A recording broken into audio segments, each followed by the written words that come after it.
Hi, thanks for watching this video. I'm Kaveh Matter from Barcelona Supercomputer Center.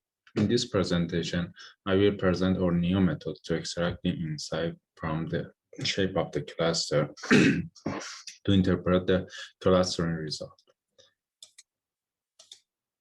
One approach to make an unlabeled data useful is clustering analysis, to organize the unlabeled data into singular groups called clusters. It has different use cases, such as finding natural grouping among the object, gaining insight into the structure of the data, or finding prototype or pattern in the data. But many well-performance segmentation results cannot be returned into the profound insight easily, because the process of making cluster is a generic mathematically oriented process, but intuition and domain knowledge are often required to interpreting the algorithmic result and output of the cluster. We find that cluster geometric features could mathematically represent the fine-grained structure of the complex, potentially complex cluster data. Geometrical features of the data can reveal clusters of diverse size, density, and shape. Especially shape has variety, and we can find in the clustering result like a spherical, elongated, loop, tendroid, and heterogeneous. We assume insight into the shape of the scientifically relevant data. It has a good chance of giving insight into the science inside and behind the data. Experience has shown that this assumption is reasonable. For example, studying the loop, answering some question in biophysics and natural sense statistics, and also studying the shape of the tendroids can answer some question in the oncology. But the shape is not limited to this one. Various discriminated definition of the cluster shape can be formulated depending on the objective of the clustering algorithm. For example, density-based clustering, such as DBS, can identify cluster with arbitrary shape, as we can see in this example from the math work. For such a shape, it's very hectic to determine their latent structure or quantify them by applying correlation-oriented techniques. Now, I want to introduce our organization component analysis as a modeling mechanism for the purpose of interpreting the clustering result through arbitrary cluster shape study. It's organized and boosted structure of the data cluster to represent its arbitrary shape by applying the topology. We show how to efficiently and mathematically interpret the topology-preserving map to extract not only the latent cluster structure, but also the causal factor associated with its formation by computing the nonlinear local relationship between the features in the map.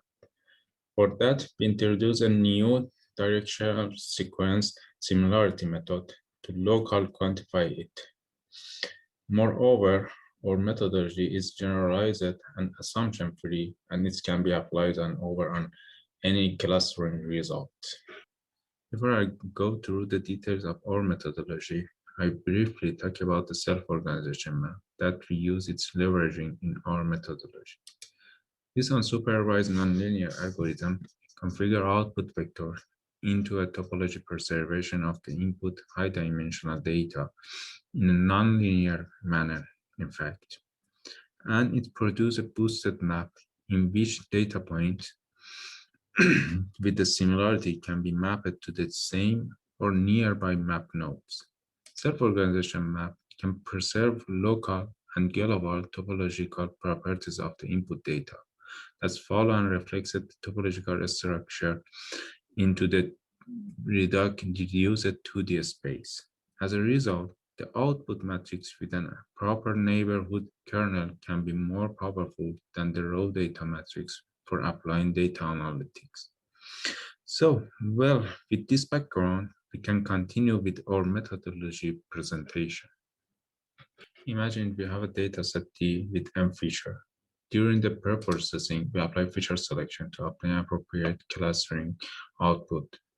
As a result, we have an active feature subset for applying clustering later and an illustrative one for interpreting the result of the cluster. Then we apply the clustering algorithm, for example, DBSCAN in the features active subspace of features. And here we have an example from empirical parts of this paper with the 3 distinct clusters in the active subspace. Well, our organization component analysis method, which analyzes the shape of particular cluster, is to extract the organization component associated to that. First of all, train the self-organization map to learn the topology-preserving map and the structure of the input data X. Then an undirected graph is embedded into the topological space to be able to compute pairwise relationship between the neurons. Weight of edges is Euclidean distance between two ends in the active feature subspace. After that, we search for two ends, two nodes with the maximum distance in the active subspace to compute the major axis I and its unit vector. Here we have O and Q, two nodes with the maximum distance, and the I and the unit vector of the I is here. Next, we describe the organization of the cluster in the direction of the I unit vector by capturing the continuous interaction between a small local cluster or neurons aligning with it, with I. To figure out this interaction, we compute the geodesic path P in the graph P that shows with the purple point in this picture. Technically, the relation between the neuron in path P can describe the major axis I establishment. So to characterize the relationship between neuron in P, we compute a sequence of forward differences vectors, as you can see in the shape. If you imagine standing at a neuron I, the vector sigma I tell you the change rate in direction of I plus 1 that you can see, for example, here or between these two nodes here. Well, to quantify the relationship between the feature, we propose a new directional sequence similarity method to compute the similarity between the sequence of differences in active subspace A. As you can see, the projection of the vectors over the main axis is a sequence of the changes, is a vector of sequences of changes, and each illustrative feature on path P, change of any illustrative features in the path P. So let's OCC is the associated organization component to the axis I, where SI measures the sequence alignment between A and sigma I. So if SI is significant similar to A, the illustrative feature I can be interpreted as an influencing feature on this organization component or aligning with this main axis. For any cluster, we can identify organization component in size of the active subspace subset by repeating this step through this formulation. And so we can find the next endpoints for the second axis by the maximum distance from the set of the endpoint that already we have, and also they have a maximum distance. And for example, here we have the second axis with this O' and Q', and then we back to the step 3 to repeating this calculation for the second main component, organization component. We have carried out several experiments to show the efficiency and effectiveness of our proposed method for interpreting the clustering result via studying the shape of the cluster. The one application, real-world application, is identify a spatial pattern of the brightness subareas. And the second one, diagnosing a performance bottleneck HPC application. And continue, I am going to describe some of these examples for you. In this application, we are interested in identifying a spatial indicator of the brightness subareas. So we do the clustering and find these three sub-areas in the common brightness peak area. And so, for example, we are focusing on this cluster. It has this augmentation structure that can be interpreted as a C, horizontal C shape. And so we could find two main organization component. The red one, the first one, and main component is aligned with the increasing in the active subspace, and then another one in the reducing otherwise. So based on the similarity measurement between the clustering, for example, for this cluster C1, we can see the first component has a significant similarity with the slopes, and so it's 70 is very strong similarity. And there are geographical issues that could explain such a spatial pattern.